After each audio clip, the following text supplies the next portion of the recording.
my car. Fast-acting, pocket-friendly insurance for older cars. SMS CAR to 37610.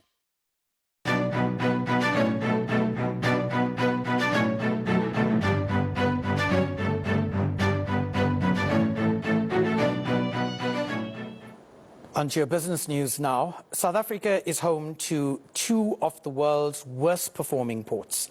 Durban is ranked dead last at 405 and Groote takes the runner-up position at 404.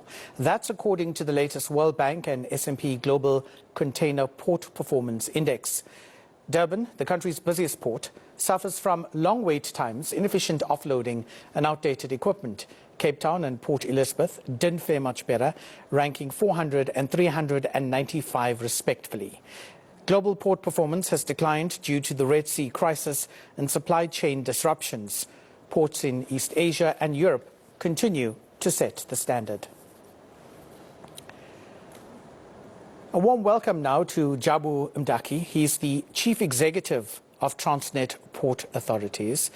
So how did you feel when you realized just how poorly our ports had performed? Good evening to your viewers.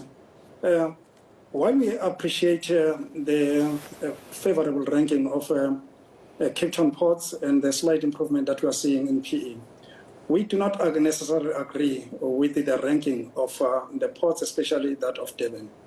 We have expressed our concern with the methodology as well as the ranking in the past, but it's work that we are doing to improve the ports. Thank you for that, but are you, on a personal level, satisfied with the efficiencies of our ports? I am satisfied with the journey that we have undertaken. We've seen a huge improvement, especially in recent times. This year we are seeing a high number of containers that we are handling on a weekly basis, where we are exceeding, in some instances, 100,000 TEUs.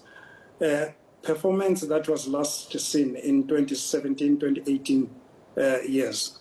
So, yes, I am happy that we are trending in the right direction, and this is helped by the investments that we are doing in the ports as well.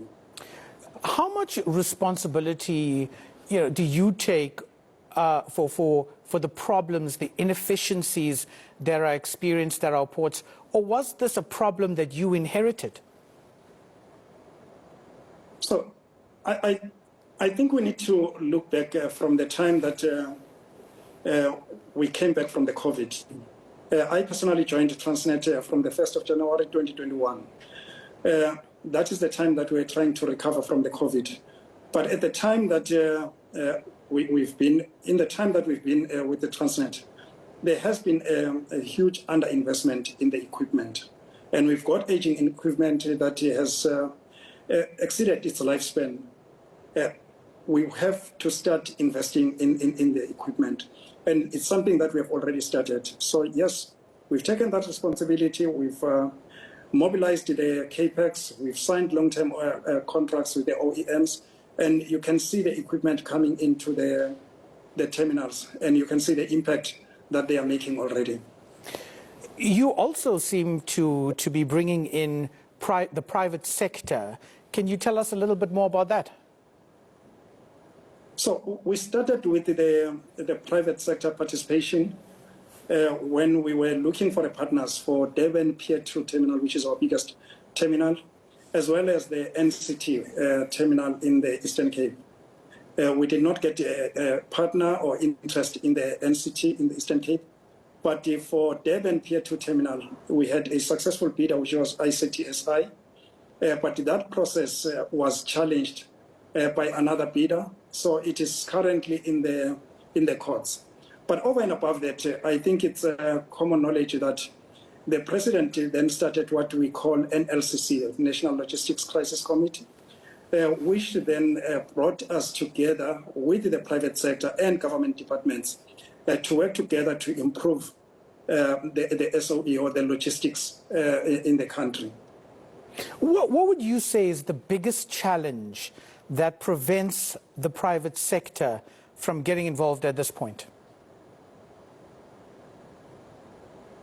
We are working together with the private sector, albeit on a limited basis, because some of the procurement process or policies and procedures that we've got do not necessarily allow the private sector to be able to either procure on our behalf or to be able to provide a certain services where we might need an urgent intervention.